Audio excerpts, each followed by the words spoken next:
Today it's my pleasure to interview Dwayne from Dare to Care.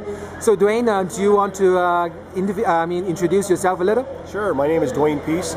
I was a policeman in the city of Calgary for 25 years, retired in November of 2003 and joined the Dare to Care program. When I was a policeman the last 6.5 years, I was a school resource officer, which every high school in Calgary has a police officer attached to it. And I was there for 6.5 years before I retired, and I saw great kids making bad choices, not aware of the consequences. So I started to do work in the area of educating them so that if I had to charge them, they at least couldn't say they didn't know. It's like, nope, you did know, you just chose not to listen. Can you go through a typical program that you guys give school, like what a typical half-day or full-day program? Absolutely. We have actually 3 programs. We have the K to 7 bully-proofing a school program. That entails an assembly with kindergarten, grade 1 and grade 2 students. After that, they remove them from the gym, bring in 3 to 7, grade 3, 4, 5, 6 and 7 into the gym. Do an assembly with them, and then they spend about 45 minutes to an hour role-playing with each of those grades individually. Grade 3, then grade 4, 5, 6, and 7. Also professional development days, PD days, as well as parent sessions. We also have what I do in the high schools, which is titled Life's Challenges in Secondary School, and that deals with body image, bullying, suicide, eating disorders, bullycide, respect, honest communication, the impact of media, including violent video games, texting, sexting, all the issues that they're dealing with in school. There's an assembly to that, and then there's also small group sessions that happen after that.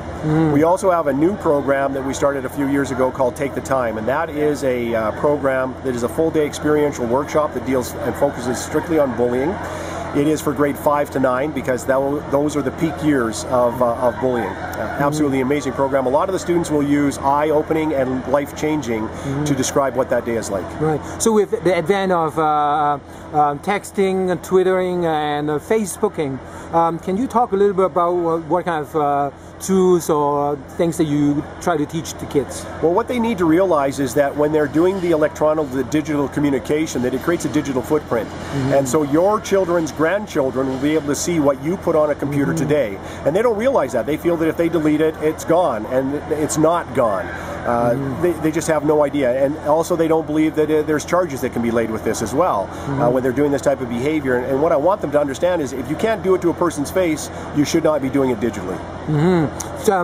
So have you guys done any study or data collection, how the schools that have gone through the program, what was the response like? Right. We have a Dr. Shelley Emil in Vancouver with UBC that would love to do that. Unfortunately, it's a funding thing.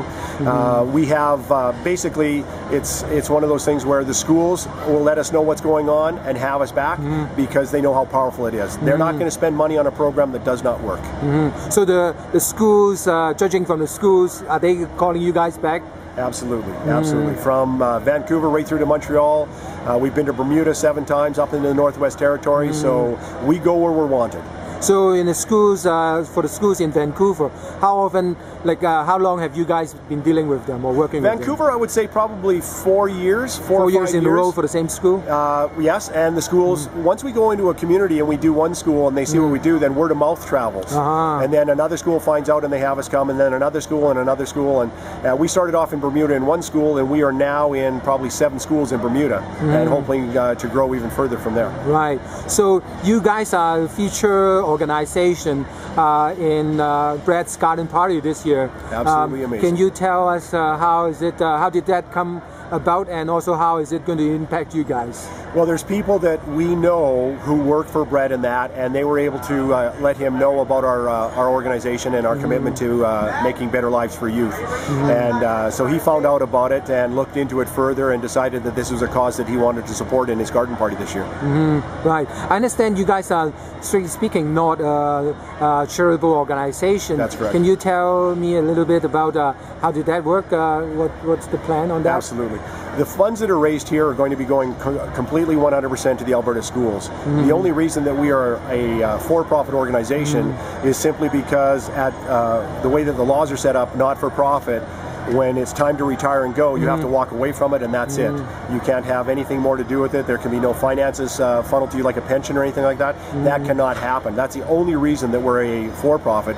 We run like a not-for-profit organization, and you know, and the schools know that. So far in the last few years, all the money I guess, accept salaries, so you guys go into the programs itself? Yeah. We don't take salaries. We only get paid for the work that we do in the school. So there's no salaries or anything like that. Oh, okay. Some not-for-profit organizations will have a percentage of the fee go to management and stuff like that. We don't do that at all. 100% of these funds here will go to Alberta schools. Right. And you mentioned before, like, it would, or maybe the figure, exact figure hasn't been decided, or you guys have decided figures? No, we haven't decided on the figures yet. We have to take a look at what's going on and strategize, because we want this to last for a few years. We don't want this to just be over quickly. We also don't know what the final results of the garden party are going to be as well at this time. Right. Okay, well, thanks a lot, Dwayne, for the interview, Ryan. Thank you.